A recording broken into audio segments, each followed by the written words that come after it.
A year ago, my life had collapsed around me. I'd worked myself into exhaustion. My father died suddenly, and my relationships were in turmoil. Little did I know at the time, out of my greatest despair was to come the greatest gift.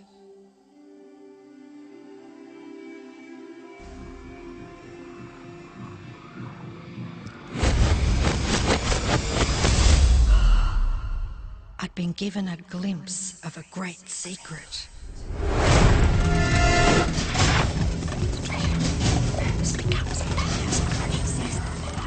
I began tracing the secret back through history.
I couldn't believe all the people who knew this.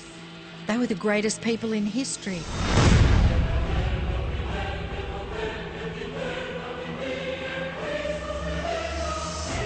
Why doesn't anyone know this? All I wanted to do was share the secret with the world. I began searching for people alive today who know the secret. One by one, they began to emerge.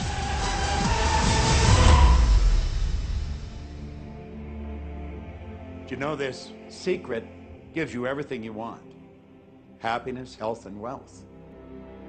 You can have, do, or be anything you want. We can have whatever it is that we choose. I don't care how big it is. What kind of a house do you want to live in? Do you want to be a millionaire? What kind of a business do you want to have? Do you want more success? What do you really want? I've seen many miracles take place in people's lives. Financial miracles, miracles of physical healing, mental healing, healing in relationships.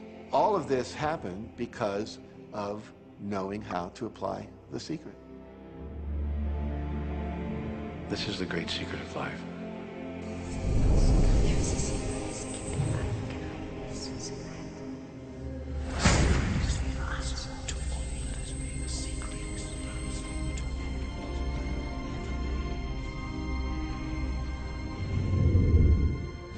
You've probably been sitting there wondering, what is the secret? I'll tell you how I have come to understand it. We all work with one infinite power. We all guide ourselves by exactly the same laws.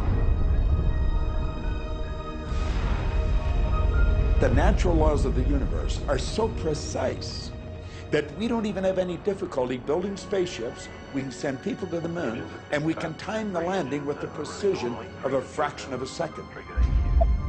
I don't care if you're in India, if you're in Australia, New Zealand, Stockholm, or London, or Toronto, or Montreal, or New York. We're all working with one power, one law. It's attraction. The secret is the law of attraction.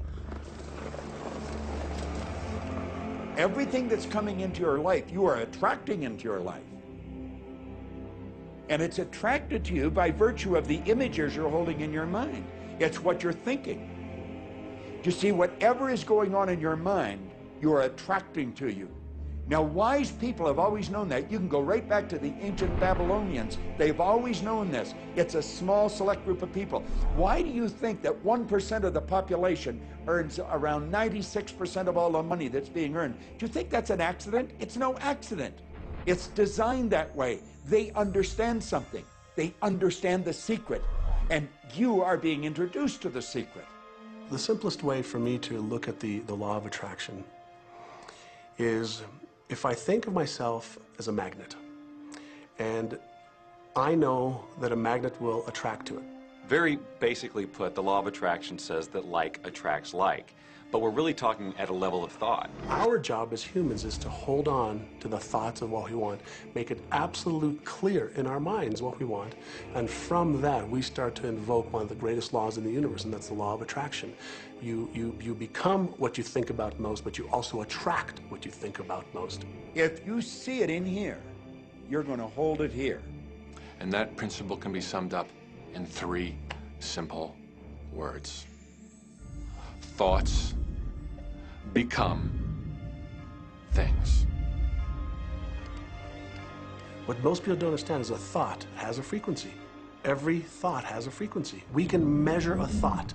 And so if you're thinking that thought over and over and over again, or if you're imagining in your mind, okay, having that brand new car, having the money that you need, building that company, finding your soulmate, if you imagine what that looks like, you're emitting that frequency on a consistent basis. Thoughts are sending out that magnetic signal that is drawing the parallel back to you. See yourself living in abundance, and you will attract it. It always works. It works every time with every person. Here's the problem. Most people are thinking about what they don't want, and they're wondering why it shows up over and over and over again. The law of attraction doesn't care whether you perceive something to be good or bad, or whether you don't want it or whether you do want it. It's responding to your thoughts. So if you're sitting there looking at a mountain of debt, feeling terrible about it, that's the signal you're putting out into the universe. Wow, I feel really bad because of all this debt I've got. You're just affirming it to yourself. You feel it on every level of your being. That's what you're going to get more of.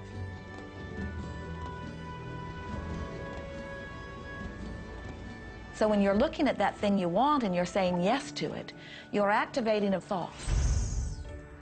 And the law of attraction is responding to that thought and bringing you things that match that. But when you're looking at something that you do not want and you shout no at it, you're actually not pushing it away.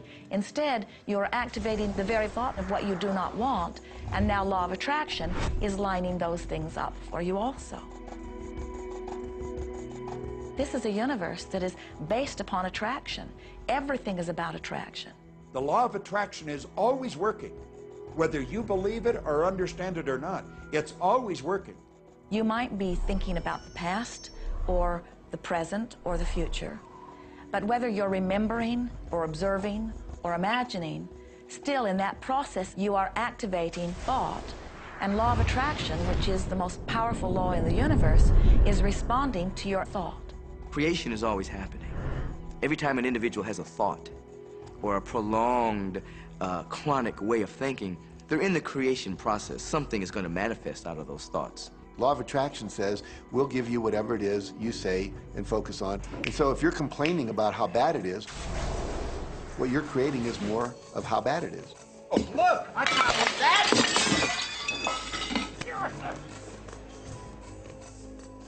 I had a student named Robert. Robert was a gay man, and he was taking an online course I have, part of which entails email access to me. And he outlined all of the grim realities of his life. In his job, all the people ganged up on him. And it was constantly stressful because of how nasty they were with him. When he walked down the street, he said every block he was accosted by homophobic people who wanted to abuse him in some way. He was wanting to become a stand-up comedian. And when he went out and did a stand-up comedy job, everybody heckled him about being gay. And his whole life was one of a lot of unhappiness and misery, and it all focused around this idea of being attacked because he was gay. I began to teach him that he was focusing on